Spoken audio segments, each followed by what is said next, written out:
This video is sponsored by EduQuest. EduQuest offers skill-based courses in digital marketing, stock market, coding, and more. It provides self-paced and live classes with expert mentors.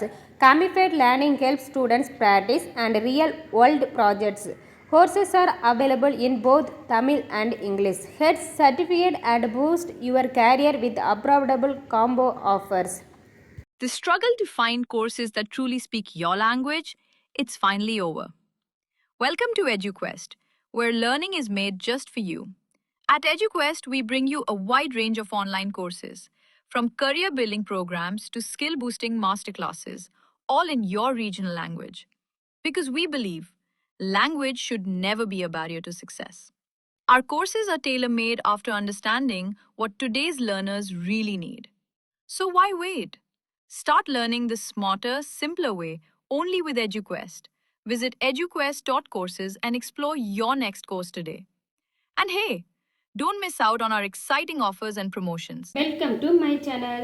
Today video நம்ம என்ன பார்க்க போறோம்னா திருநெல்வேலி சேயில ஸ்பெஷலா செய்யக்கூடிய sweet முந்திரி கொத்து. அந்த முந்திரி கொத்து எப்படி செய்யணும்னு தான் பார்க்க போறோம். வாங்க வீடியோக்குள்ள போகலாம்.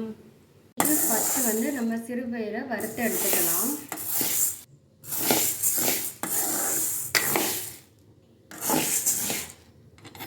பயிரை வந்து இந்த மாதிரி வறுத்து எடுத்துக்கிடுங்க.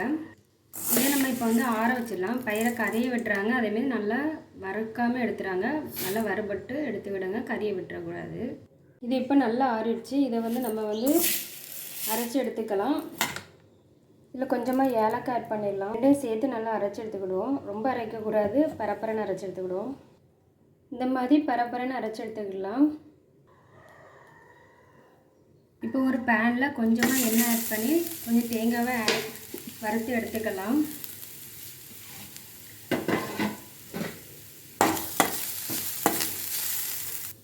இந்த மாதிரி வறுத்து எடுத்துடுங்க தேங்காவை. நெக்ஸ்ட்டு கொஞ்சம் எள்ளு வறுத்துக்கலாம். நெக்ஸ்ட்டு வந்து ஒரு 250 கிராம் கருப்பட்டி எடுத்துருக்கேன். இதில் வந்து நான் ஒரு அரை கிளாஸ் மட்டும் தண்ணி ஆட் பண்ணுறேன். இதை வந்து கருப்பட்டியும் எடுத்துக்கலாம், இல்லைன்னா வெல்லமும் எடுத்துக்கலாம். நான் வந்து கருப்பட்டி எடுத்துக்கிறேன். கருப்பட்டி தான் ரொம்ப டேஸ்ட்டாக இருக்கும், அதனால் நான் கருப்பட்டி எடுத்துருக்கேன். ஒரு சின்ன கம்பி பதத்துக்கு வந்து கருப்பட்டி பாவு எடுத்து வச்சுடுங்க.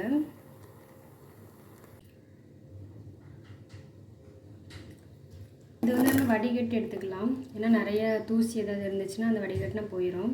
பேத்து பருப்பு வந்து கிரைண்ட் பண்ணி எடுத்துருக்கோம்னா அதில் வந்து கொஞ்சமாக வறுத்த தேங்காய் பூ ஆட் பண்ணிடலாம். இதை கொஞ்சம் மிக்ஸ் பண்ணி விட்டுருங்க. இதில் வந்து அடுத்து கொஞ்சம் கொஞ்சமாக கருப்பட்டி பாவை சேர்த்து நம்ம மிக்ஸ் பண்ணலாம்.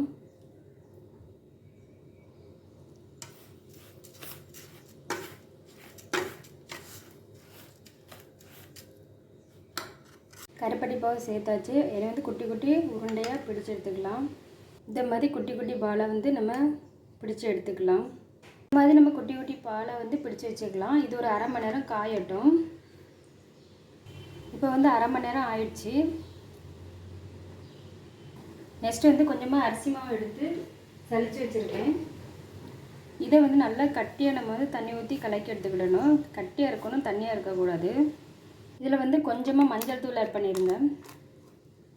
பிஞ்சளவு மஞ்சள் தூள் ஆட் பண்ணிடுங்க. மஞ்சள் தூள் ஆட் பண்ணிட்டு அதை மிக்ஸ் பண்ணிவிட்டு கொஞ்சம் கொஞ்சமாக தண்ணி சேர்த்து கட்டியாக கரைச்சி எடுத்துக்கிடுங்க.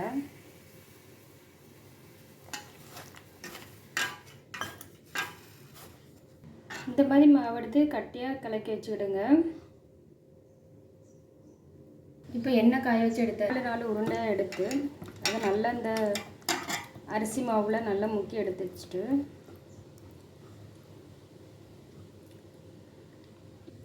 இது அப்படியே மாவில் போட்டுக்கலாம்.